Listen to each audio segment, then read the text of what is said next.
मंदसौर जिला अस्पताल के सिविल सर्जन को स्वास्थ्य कर्मचारियों ने 11 सूत्री मांगों को लेकर दिया ज्ञापन। मंदसौर जिला अस्पताल पहुंचकर आज मध्य प्रदेश स्वास्थ्य कर्मचारी संघ और बहुउद्देशीय स्वास्थ्य कर्मचारी संघ मध्य प्रदेश जिला इकाई द्वारा आज एकत्रित होकर मंदसौर जिला अस्पताल में सिविल सर्जन डीके शर्मा को 11 सूत्री मांगों को लेकर ज्ञापन दिया गया है, जिसमें एएनएम को तकनीकी दक्षता में कमी होने के कारण टैबलेट से होने वाले उप स्वास्थ्य केंद्र से संबंधित समस्त तकनीकी कार्य जैसे IHIP अनमोल टैबलेट में NNC पंजीयन NCD FPLMIS उप स्वास्थ्य केंद्र पर नियुक्ति CHO को दी जाए। ANC के हाई रिस्क कारणों की कोई सीमा नहीं है, इसलिए अनमोल में इसके साथ अन्य ऑप्शन दिए जाना चाहिए। ANM के अनमोल पोर्टल को फैसिलिटी PHC के अनमोल पोर्टल से लिंक को हटाया जाए। ANM की तकनीकी दक्षता में कमी तथा स्वास्थ्य विभाग के अन्य कार्य होने के कारण समय नहीं मिल पाता है, जिसके कारण ANM के अनमोल ऐप में समय पर एंट्री नहीं होने पर पात्र हितग्राही भी PSY और JSY राशि से वंचित रह जाता है। इसलिए भुगतान संबंधी एंट्री का कार्य डाटा एंट्री ऑपरेटर को दिए जाएं, जिससे हितग्राही को समय पर भुगतान हो सके। ANM अनमोल ऐप से बार बार पुराना डाटा हट जाता है, जिससे ANM को वो डाटा नहीं मिल पाता है, जिसके कारण ANM को उसमें एंट्री करने में समस्या होती है। ऐसे 11 सूत्री मांगों को लेकर आज ज्ञापन दिया गया है। आज शुक्रवार 4:40 पर आज हम अनमोल ऐप की जो योजना है उसके बारे में हम यहाँ सभी पूरे ज़िले की ANM जो ग्रामीण क्षेत्र में कार्यरत हैं वो सब यहाँ एकत्रित हुई हैं। उसमें ये है कि एक सरकार ने एक अनमोल ऐप जो है ये सिर्फ बस्ते का बैग कम हो जाए, उसका बोझ कम हो जाए, रिकॉर्ड कम हो जाए, इसको ऐप के द्वारा ये करा, इसके लिए लॉन्च किया था। लेकिन धीरे धीरे इसको अनमोल ऐप योजना को जननी सुरक्षा योजना और प्रधानमंत्री सुरक्षा योजना के अंतर्गत लिया गया है, श्रमिक योजना के अंतर्गत, जो कि उसमें ये जोड़ दिया गया कि अगर किसी भी हितग्राही को टेक्निकल प्रॉब्लम की वजह से भी पेमेंट नहीं हो पाता है तो वो सारा ANM के सैलरी में से पेमेंट काट के उसको भुगतान किया जाएगा।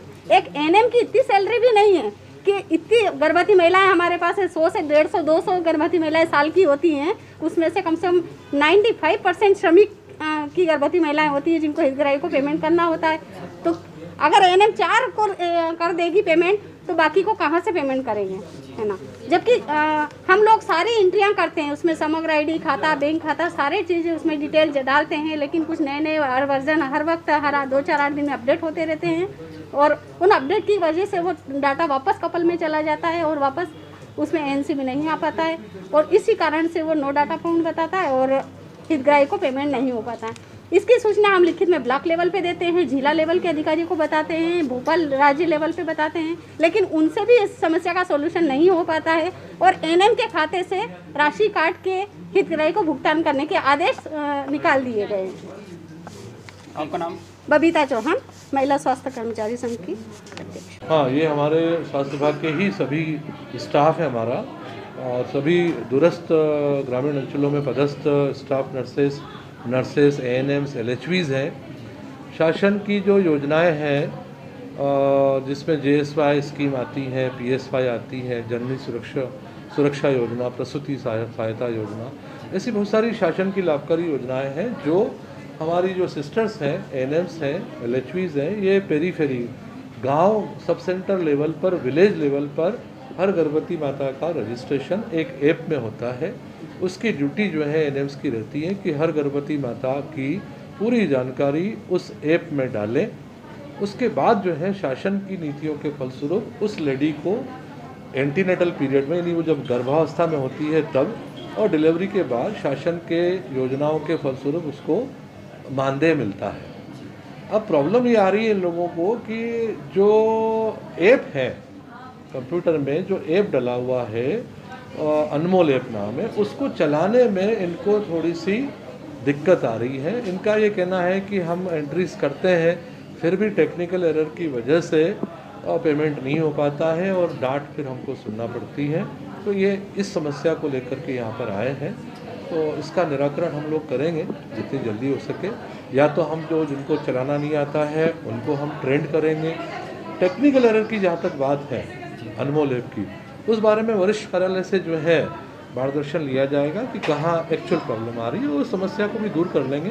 तो छोटी सी बात है। CHOs के बारे में उन्होंने बोला है कि CHO चूँकि हमारे ग्रामीण स्तर पर पदस्थ हैं, CHO को भी हम लोग इस काम में ले सकते हैं। अगर संभव हुआ तो CHOs की भी ड्यूटी जो है इस काम में हम लगाने का सोचेंगे। इस बारे में ऊपर से वरिष्ठ कार्यालय से मार्गदर्शन प्राप्त करेंगे और इस समस्या को निपटा लिया जाएगा बहुत जल्दी।